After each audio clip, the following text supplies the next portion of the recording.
اسرائیلی فوج نے جنوبی لبنان نے اہم پہاڑی علاقے اور بیفورٹ قلعے پر قبضہ کر لیا۔ میڈیا رپورٹس کے مطابق صہیونی فوج 26 سال بعد پہلی بار لبنان سرحد میں اتنا اندر تک گھسی ہے۔ عرب میڈیا کا کہنا ہے کہ اسرائیل 2000 اسکوائر کلومیٹر پر مشتمل لبنان کے 20% علاقے پر قبضہ کر چکا ہے، جبکہ نبطیہ شہر کے مزید علاقے خالی کرنے کی دھمکیاں دے رہا ہے۔ لبنانی میڈیا کے مطابق حملوں میں رہائشی عمارتوں کو نشانہ بنایا گیا، جس سے گھروں میں سوئے متعدد افراد شہید اور زخمی ہو گئے۔ لبنانی وزیر اعظم نے اسرائیلی قبضے کی مذمت کی، جبکہ مصر نے لبنان سے اظہار یکجہتی کرتے ہوئے اسرائیلی فوج کے انخلاء کا مطالبہ بھی کیا۔ دوسری جانب حزب اللہ کی جانب سے شمالی اسرائیل پر راکٹ حملے کیے گئے، جس پر اسرائیلی فوج نے اسکول اور ساحل بند کر دیے، جبکہ جنوبی لبنان میں ایک اور اسرائیلی فوجی کی ہلاکت کی تصدیق بھی کی گئی۔ فرانس نے لبنان میں اسرائیل کی بڑھتی کارروائیوں اور تاریخی بیفورٹ قلعے پر قبضے کے بعد سلامتی کونسل کا اجلاس بلانے کا مطالبہ کر دیا۔ فرانسیسی وزیر خارجہ نے کہا کہ فرانس اسرائیل کے دفاع کا حق تسلیم کرتا ہے، لیکن یہ حق لبنان میں اسرائیلی فوجی کارروائیاں جاری رہنے اور قبضے کا جواز پیش نہیں کر سکتا۔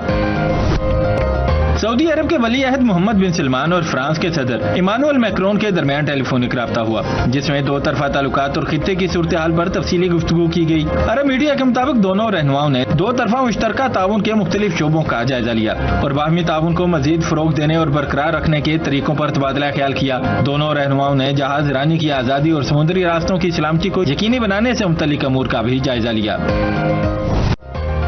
وزیر اعظم محمد شہباز شریف سے وفاقی وزیر داخلہ سید محسن رضا نقوی کی لاہور میں ملاقات ہوئی۔ ملاقات کے دوران ملک کی مجموعی امن و امان اور سیکیورٹی صورتحال پر تفصیلی تبادلہ خیال کیا گیا۔ وزیر داخلہ نے وزیر اعظم کو عید الاضحیٰ کے موقع پر شہریوں کی جان و مال کے تحفظ اور عوامی مقامات کی سیکیورٹی کے لیے کیے گئے خصوصی انتظامات سے آگاہ کیا۔ وزیر داخلہ نے وزیر اعظم کو گلگت بلتستان میں آئندہ انتخابات کے پرامن، شفاف اور منظم انعقاد کو یقینی بنانے کے لیے سیکیورٹی اداروں کی جانب سے کیے گئے انتظامات اور تیاریوں پر بھی تفصیلی بریفنگ دی۔ انہوں نے بتایا کہ انتخابی عمل کے دوران امن و امان برقرار رکھنے کے لیے جامع سیکیورٹی پلان مرتب کیا گیا۔ وزیر اعظم نے ملک میں امن و استحکام کے قیام اور عوام کے تحفظ کے لیے وزارت داخلہ، قانون نافذ کرنے والے اداروں اور سیکیورٹی فورسز کی کاوشوں کو سراہا۔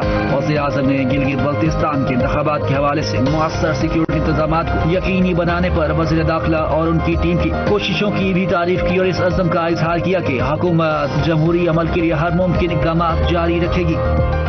ہمارے جو بجلی کے بلوں کے جو ٹیکسز ہیں جو ہماری کنزمپشن کی بیسس کے اوپر آتے ہیں، اس کے اوپر جتنے بھی % کا ٹیکس لگتا ہے اس میں اضافے کی اس وقت تک کوئی بھی تجویز نہیں ہے۔ وفاقی وزیر توانائی اویس لغاری کا کہنا ہے کہ 200 یونٹ استعمال کرنے والے صارفین کی سبسڈی جاری رہے گی۔ وفاقی دارالحکومت میں میڈیا سے گفتگو کرتے ہوئے اویس لغاری کا کہنا تھا کہ پروٹیکٹڈ صارفین کی سبسڈی ختم کرنے کی خبریں حقائق کے منافی ہیں۔ مجموعی طور پر یہ زرعی اور گھریلو صارفین کو 527 ارب کی سبسڈی دی جا رہی ہے۔ یہاں بجلی پر ہر کوئی سیاسی بیان دے جاتا ہے اور صرف تالیاں بجوانے کے لیے ایسے بیانات دیے جاتے ہیں۔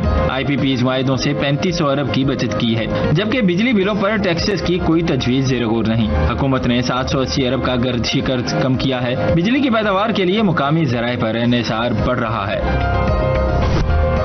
آئندہ مالی سال کے بجٹ پر پاکستان اور IMF کے مذاکرات حتمی مرحلے میں داخل۔ کیا مہنگا کیا سستا، بجٹ تیاریاں زور و شور سے جاری۔ IMF نے مالی سال 2026-27 کے بجٹ میں جنرل سیلز ٹیکس کی شرح 18% سے بڑھا کر 19% کرنے کی تجویز دے دی۔ ذرائع کے مطابق پاکستانی حکام نے تجویز کی سخت مخالفت کر دی۔ تجویز کا مقصد آئندہ مالی سال کے لیے 15,000 ارب روپے سے زائد کے ٹیکس ریونیو کا ہدف حصول اور رواں مالی سال کی ٹیکس شارٹ فال کو پورا کرنا ہے، جبکہ الیکٹرک گاڑیوں اور سولر پینلز پر ٹیکس عائد کرنے کی تجویز بھی زیر غور۔ ہائیبرڈ گاڑیوں پر سیلز ٹیکس کی شرح بڑھا کر 18% کرنے اور الیکٹرک گاڑیوں پر ٹیکس 18% کرنے کی تجویز، جبکہ سولر پینلز پر GST کی شرح 10% سے بڑھا کر 18% کرنے کا امکان ہے۔ آئندہ مالی سال کے لیے بجٹ میں پبلک سیکٹر ڈیولپمنٹ پروگرام کی مد میں 1126 ارب روپے مختص کرنے کی تجویز۔ سالانہ پلان کوآرڈینیشن کمیٹی کا اجلاس طلب کر لیا گیا۔ ترقیاتی بجٹ کی منظوری دی جائے گی۔ اجلاس کی صدارت وزیر منصوبہ بندی احسن اقبال کریں گے، جبکہ وفاقی وزارتوں اور صوبوں کے نمائندے بھی شریک ہوں گے۔ کمیٹی کی تجاویز قومی اقتصادی کونسل میں پیش کی جائیں گی، جس کا اجلاس 3 جون کو وزیر اعظم شہباز شریف کی صدارت میں متوقع ہے۔ FBR کو بڑے چیلنج کا سامنا، محصولات کا ہدف پورا کرنے میں ناکامی، 868 ارب روپے کی کمی کا سامنا، مالی سال 2025-26 کے پہلے 11 ماہ 12,095 ارب روپے کی نظر ثانی شدہ، ہدف کے مقابلے میں 11,227 ارب روپے اکٹھے کیے جا سکے۔ ذرائع کے مطابق خلیجی جنگ کے باعث معاشی سرگرمیوں میں سست روی اور عید کی طویل تعطیلات نے محصولات کی کمی میں مزید اضافہ کیا۔ مئی 2026 میں محصولات کا خسارہ بڑھ کر 184 ارب روپے تک جا پہنچا، عارضی وصولیاں 966 ارب روپے رہیں، جبکہ مقررہ ہدف 1,150 ارب روپے تھا۔ نظر ثانی شدہ سالانہ ہدف 13,979 ارب روپے حاصل کرنے کے لیے جون 2026 میں 12,752 ارب روپے جمع کرنا ہوں گے۔ آئندہ مالی سال کے لیے بلوچستان حکومت کا بجٹ 1100 ارب روپے سے زائد ہونے کا امکان۔ تعلیم، صحت، امن و امان اور عوامی فلاح کے شعبوں کو خصوصی ترجیح دی جائے گی۔ ذرائع کے مطابق تعلیم کے شعبے کے لیے سب سے زیادہ فنڈز 150 ارب روپے سے زائد رکھے جانے کا امکان۔ صحت، بنیادی عوامی خدمات اور امن و امان کے شعبوں کے لیے بھی خطیر رقم مختص کی جائے گی۔ سرکاری ملازمین کی تنخواہوں اور الاؤنسز میں وفاقی حکومت کے طرز پر اضافے کی تجویز بھی زیر غور، تاہم حتمی فیصلہ بجٹ کی منظوری کے وقت کیا جائے گا۔ بجٹ کی تیاری کا عمل آخری مراحل میں داخل ہو چکا۔ سندھ کے سینئر وزیر شرجیل انعام میمن کا کہنا ہے کہ صوبہ اس وقت شدید پانی کی قلت کا سامنا کر رہا ہے۔ شہر کائے سے جاری اپنے بیان میں شرجیل میمن کا کہنا تھا کہ پانی کی قلت سے نہ صرف زرعی شعبہ متاثر ہو رہا ہے بلکہ کراچی سمیت پورے سندھ کو پانی کی فراہمی بھی خطرے میں پڑ گئی ہے۔ انہوں نے کہا کہ سندھ بھر میں پانی کی قلت 22% تک پہنچ چکی ہے، جبکہ گڈو بیراج پر پانی کی کمی 42% اور کوٹری بیراج پر 29% ریکارڈ کی گئی ہے۔ شرجیل میمن نے کہا کہ عرصہ کی جانب سے سندھ کے جائز تحفظات کو مسلسل نظر انداز کیا جا رہا ہے، کسی ایک صوبے کو دوسرے کے حصے پر ترجیح دینا ناقابل قبول ہے۔ انہوں نے وفاقی حکومت سے مطالبہ کیا کہ صورتحال کا فوری نوٹس لیا جائے اور قانون کے مطابق سندھ کو اس کا جائز پانی فراہم کیا جائے۔ متحدہ قومی موومنٹ پاکستان کے سینئر رہنما فاروق ستار کا کہنا ہے کہ پیپلز پارٹی نے گورنر سندھ کامران ٹسوری کو اس لیے ہٹایا کہ وہ ان کے غیر قانونی کاموں میں رکاوٹ تھے۔ MQM رہنماؤں کے ہمراہ پریس کانفرنس کرتے ہوئے فاروق ستار کا کہنا تھا کہ 28ویں آئینی ترمیم ہماری ہے، آج نہیں تو کل لانی پڑے گی۔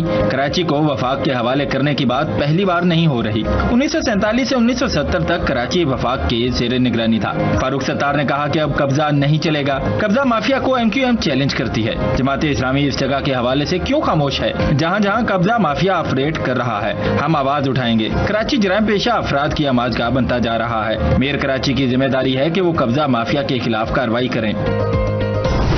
میئر کراچی مرتضی وہاب کا کہنا ہے کہ ہل پارک کی 1 انچ جگہ بھی کسی کو نہیں دی۔ ہل پارک KMC کی پراپرٹی تھی، ہے اور رہے گی۔ کراچی میں پریس کانفرنس کرتے ہوئے مرتضی وہاب نے کہا کہ کھالوں اور لاشوں کی سیاست نے شہر کراچی کو نقصان پہنچایا۔ شہر کو تقسیم اور نقصان پہنچانے والی سیاست سے اجتناب کرنا ہوگا اور عوامی مفاد کو ترجیح دینا ہوگی۔ آج ملک کے بیشتر علاقوں میں موسم گرم اور خشک رہے گا، تاہم چند علاقوں میں تیز ہواؤں اور گرج چمک کے ساتھ بارش کا امکان۔ محکمہ موسمیات کے مطابق کشمیر، خطہ پورٹھار، جنوبی پنجاب اور شمال مشرقی بلوچستان میں مسئلہ جزوی طور پر ابر آلود رہے گا۔ چند مقامات پر بارش اور تیز ہواؤں کی توقع۔ موسمی ماہرین کے مطابق جنوبی پنجاب اور شمال مشرقی بلوچستان میں گرج چمک کے ساتھ بارش، جس کی وجہ سے گرمی کی شدت میں جزوی کمی آ سکتی ہے، جبکہ دیگر بیشتر علاقوں میں موسم بدستور گرم اور خشک رہے گا۔